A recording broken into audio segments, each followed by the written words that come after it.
All right. Today we got something new video. We got some nettles. Nettles like harvested from my neighbor's garden, and I'm harvesting now, raising the plant myself. And these are the dried leaves that I've ran through my very fine flour sifter back there. It's like 80 mesh, and it produces a espresso like grain consistency. Isn't that cool?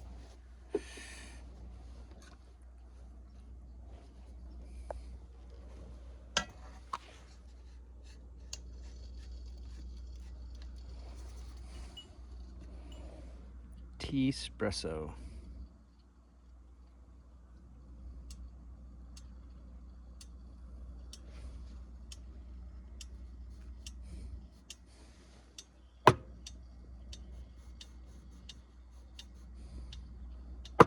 I've made this before with little camping espresso makers, and they didn't have enough pressure to push it through the... I'm gonna try the new Up Hot with the actual pressure, so just the advertised pressure of those.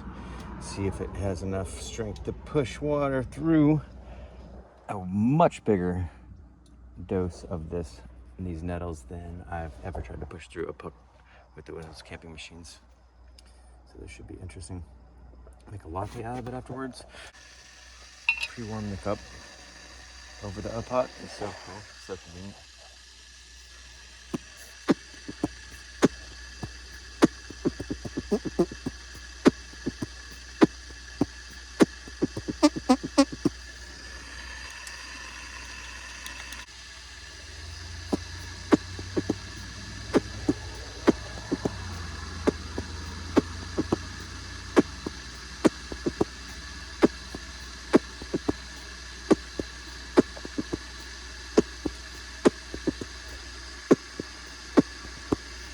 Good go, yo, oh yeah.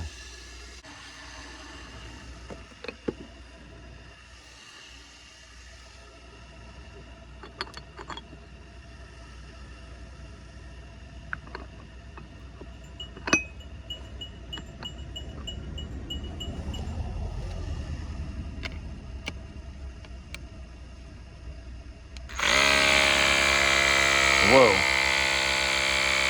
That needs to be ground much finer or packed much tighter. That pushed through easily.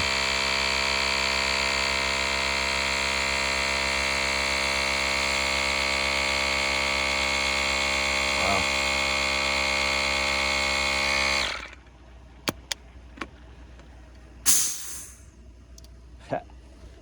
That's crazy.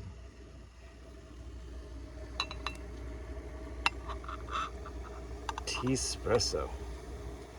Wild nettle Teaspresso. It actually made crema. I've never seen that before. Oh my gosh. It's able to pull crema off of tea. And I collected this tea last year. Oh my gosh. What does it taste like? Oh my goodness. Perfect. 159.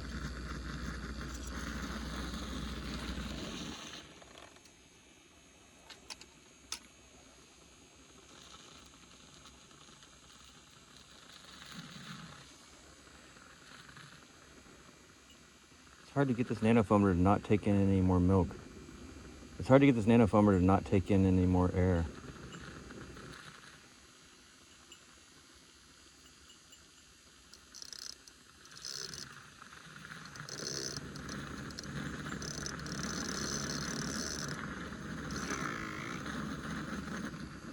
Oh, I had it on high.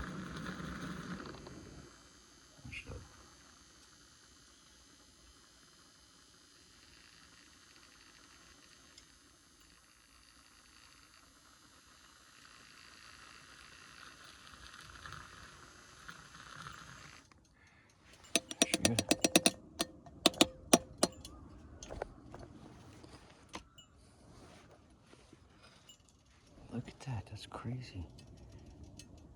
The crema dissipated. Crema is dissipating quickly, but still, the fact that there's crema on tea, that's crazy.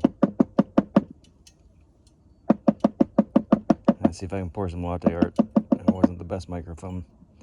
I don't know, those nanofoamers are inconsistent. Sometimes they get decent, sometimes it's too foamy.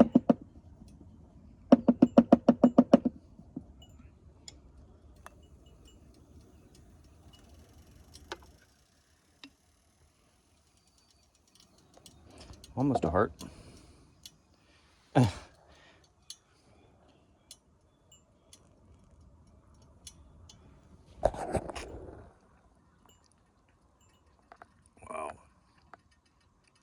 Wow. The body on that's ridiculous. It's not even like tea.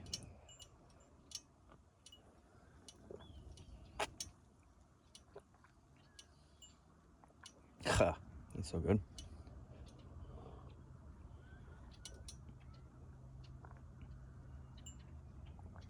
Wow.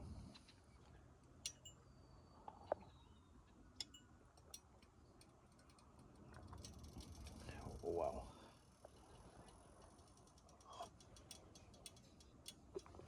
Wow. Wow. Nettle latte with the up hot. Nettle latte with the up hot. So cool.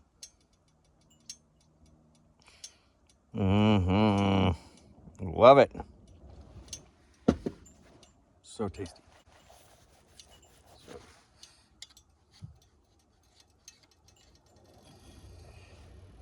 Whew, that was amazing. That was really helpful. All right, gonna try this tea-preso again. Got nettles from my neighbor that I dried out, passed through my blender, and then passed through this fine 80 mesh flour sieve made for like fine pasta flour. I think there's a little bit less in here this time than the first time that I tea-pressoed with this hot pot yesterday, and so I tamped it down a little bit harder. Hopefully that provides more resistance and we can figure out a choke point for and a fineness limit for this stinging nettle leaf.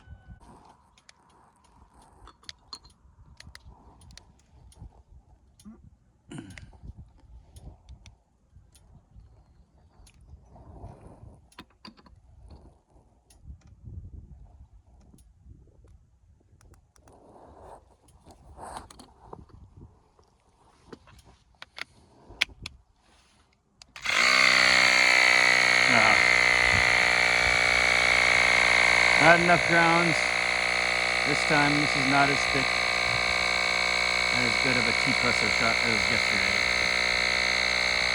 Oh well. Still some crema on it.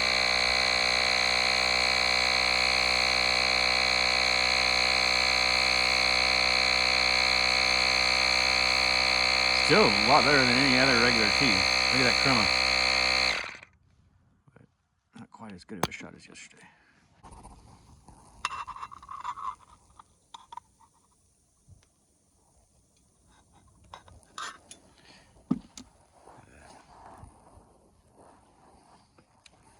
Oh my God, that's so bitter. I've never, that's just so crazy.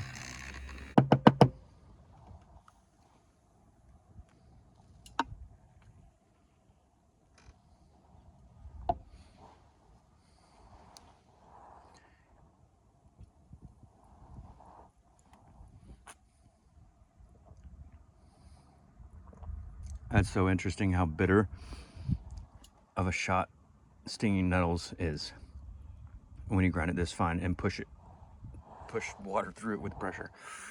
It's so bitter, but then when you add the sweetened milk, it tones it back down just like espresso is toned down into a tastier latte.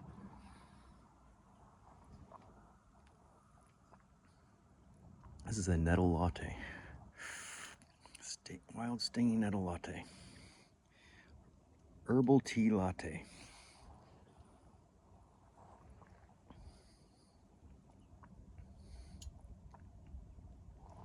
I've never had tea that had body before trying this Teaspresso.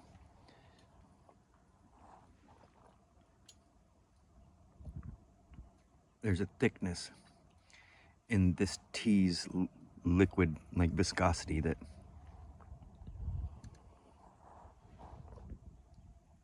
especially combined with the textured milk, it just, yeah, it's a freaking latte. Latte is basically, lattes are trying to introduce and inject enough air bubbles into it that it changes the viscosity and the thickness of it, but not have such large bubbles that your mouth can perceive that there's bubbles. The whole idea of texturing milk and lattes in general is to make a thicker, richer drink that doesn't resemble the cappuccinos and the more frothier and noticeably air bubble infused drinks. And latte art is just a visual indication that you textured the milk well and made the bubbles fine enough to not be perceivable on the palate, because you can't pour latte art. Latte art does not work unless you have milk that's been processed in that way.